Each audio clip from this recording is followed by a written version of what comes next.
Welcome to Social Aloe Ministries, where we are committed to glorifying God while exposing the devil. In 2016, I was inspired to write and post an article on my Facebook page basically saying, is your church a part of the reason why you're single? What I'm about to speak of next is about a person who knows who his bride is, and he sees the things that are going on with her, and he's not going to tolerate it much longer. And he's willing to turn this world upside down in order to be united with his bride. And I received the following early in the morning. I wrote it down, so I'm going to be doing a lot of reading.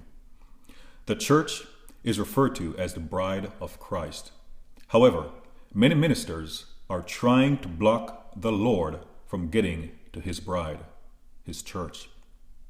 They have gotten her to look to them as opposed to preparing her for Christ and looking forward to his arrival.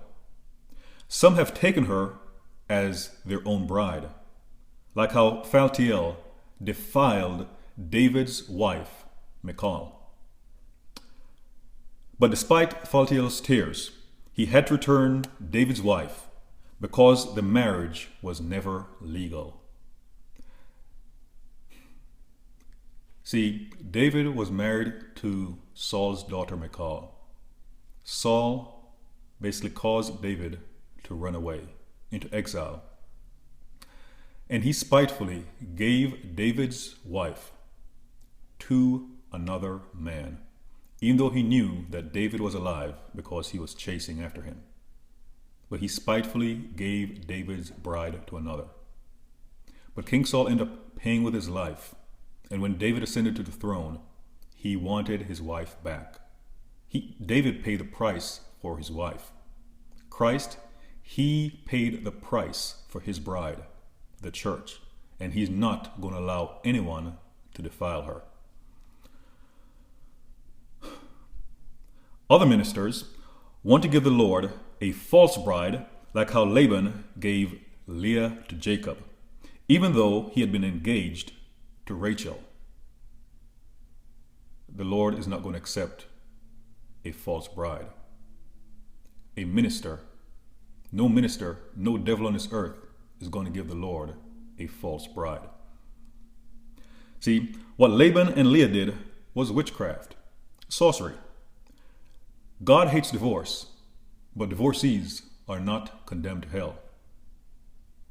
Witches, those who engage in sorcery, liars, they are condemned to hell if they do not repent.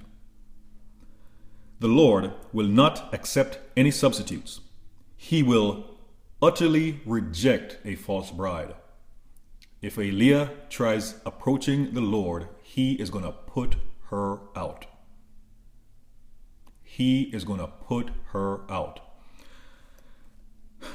The Lord has no interest in a relationship without love and true intimacy. The Lord is not seeking a concubine. The Lord is seeking his bride. He will accept no substitutes.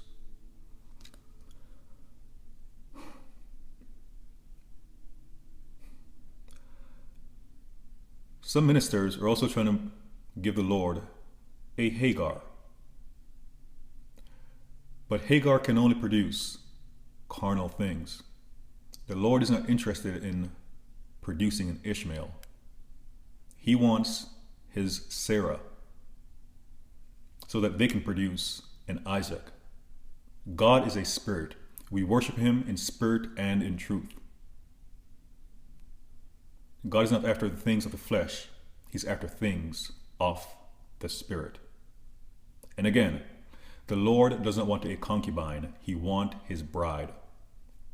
He has no interest in a casual affair, so to speak. He wants true love and intimacy, and that can only be obtained with his true bride. And by the way, when Jacob inadvertently married Leah, there were people who knew that Laban had conspired to do that. But they stood by and said nothing. They stood by and did nothing. The Lord will not hold anyone guiltless who stands by while people defile his bride, try to get her to look in another direction besides towards him, or those who allow ministers to try to give him a false bride. You will be held liable. The Lord wants his bride, no substitutes. Some ministers will have a place in the Lord's court like the Pharaoh's cupbearer, but others will get cast away like the Pharaoh's baker. The Lord's name is jealous, and he is a jealous God who will not tolerate the defilement of his bride, the church.